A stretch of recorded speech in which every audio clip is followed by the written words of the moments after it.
Now instead of just factoring out a -1, like we saw in the previous video, the next thing that we're going to do is up our game a little. We're going to factor out a GCF. So we're going to factor out a number or a variable or a combination of the two from the problem. Factoring out, whether it's a -1 or a GCF, GCF is the greatest common factor, is just reverse distribution once again. We just got to get used to it. So let's go through distribution real quick. 3 times the quantity x minus 4. What's going to happen is you're going to take the 3 times the x and the 3 times the 4. We're just going to drop the minus sign down. And that gives us 3x minus 12. So if we distribute, and everybody seems to be really comfortable with distribution. So when we distribute, not a really big deal. To factor out a GCF, we will need to take out as much of what each term has in common. You can do this all in one step, or you can do this one piece at a time. It's totally up to you how you want to do this. I will let you know there is a time and a place to do a few or one at a time.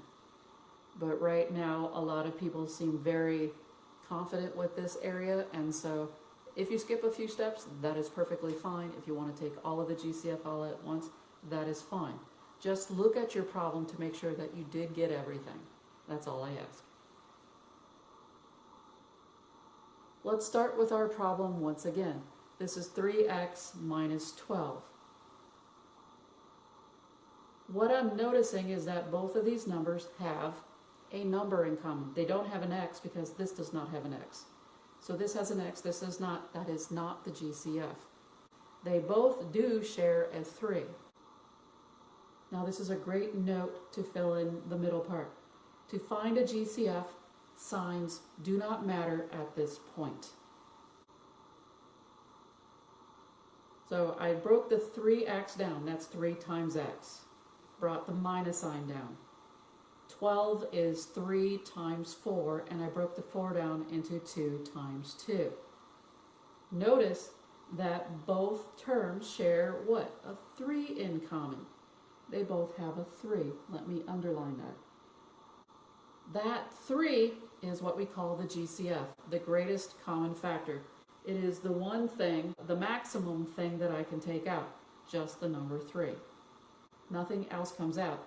This does not have a 2, so I can't take out a 2. I need what's common to both. That's the one that I'm underlining. Now that I know the GCF, because I underline it,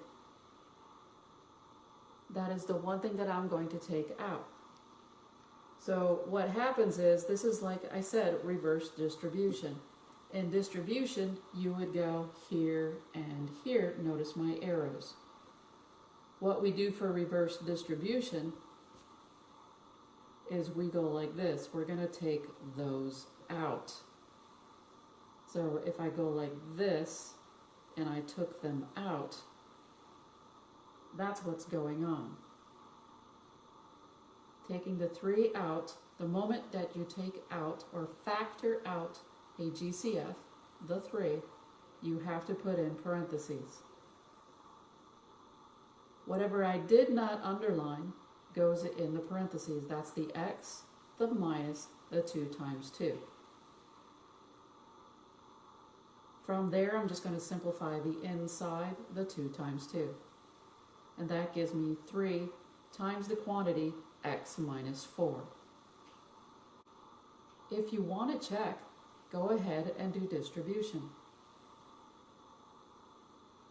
Distribute 3 times x minus 4. If you go this way, just to check your answer. 3x, drop the minus, 3 times 4 is 12. Is that your original problem? Yeah, that's your original problem. What does that mean? This is the right answer. So to check your problem, just distribute. Nice and easy. Didn't take that long. Takes less than 10 seconds. That's not too bad on an exam to check it. That's hardly any time.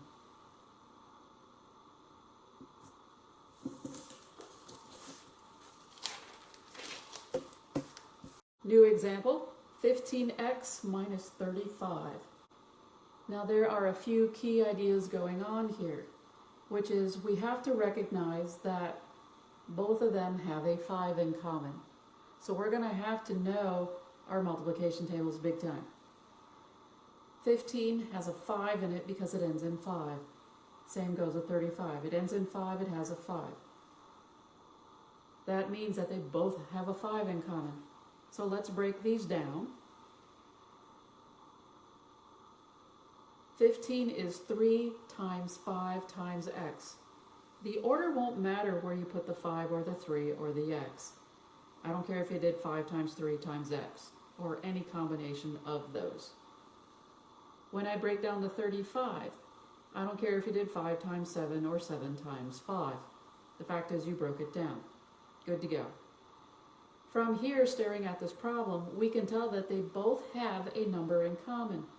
And that number is the number 5. So I'm going to underline it just to make sure that we can see it. They both share a 5.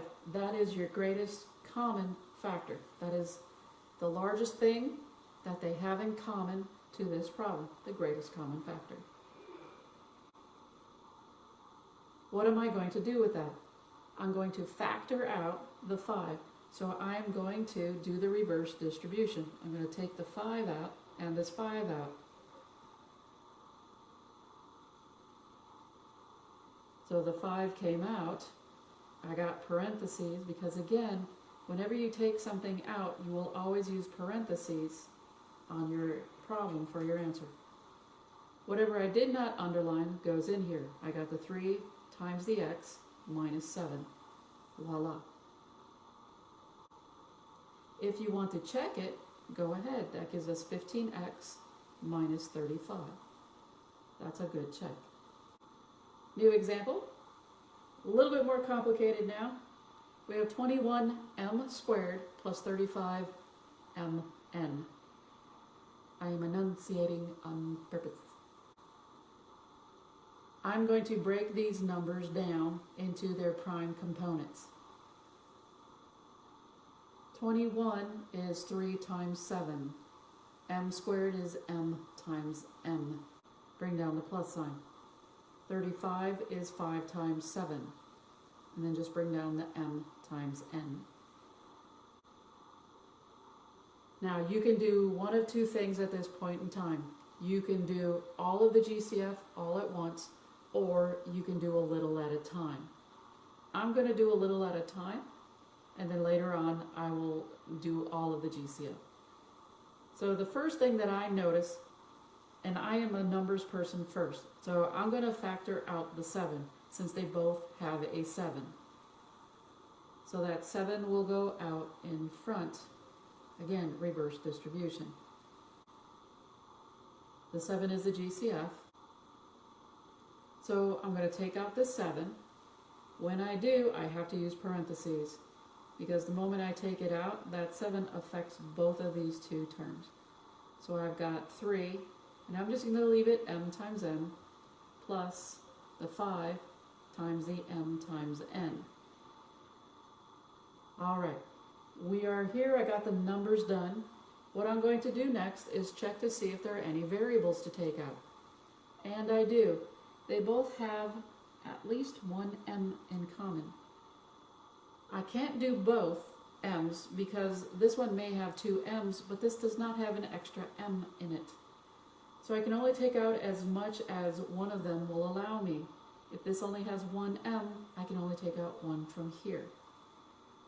So the GCF for this next step, again doing it one at a time, I'm going to take out this m.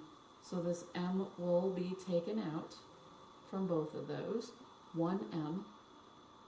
When they are multiplying inside, that m, when you bring it outside, will be multiplying against the 7. Notice it's 7 times m, 7 times m. So if it's multiplying everywhere here, it will be multiplying when you take it out. We will end up with 7m times Whatever I did not underline will stay in here. 3m plus 5n. There is nothing in common between these two terms anymore. Therefore, this problem is done. My answer is 7m times the quantity 3m plus 5n. Could you check it? Could you distribute really quick and check this problem? Oh, hell yeah, why not? You have 7 times 3, that's 21. M times m is m squared. Drop down your plus. 7 times 5 is 35. M times n is just mn. And notice, these two are the same, so it's a great check.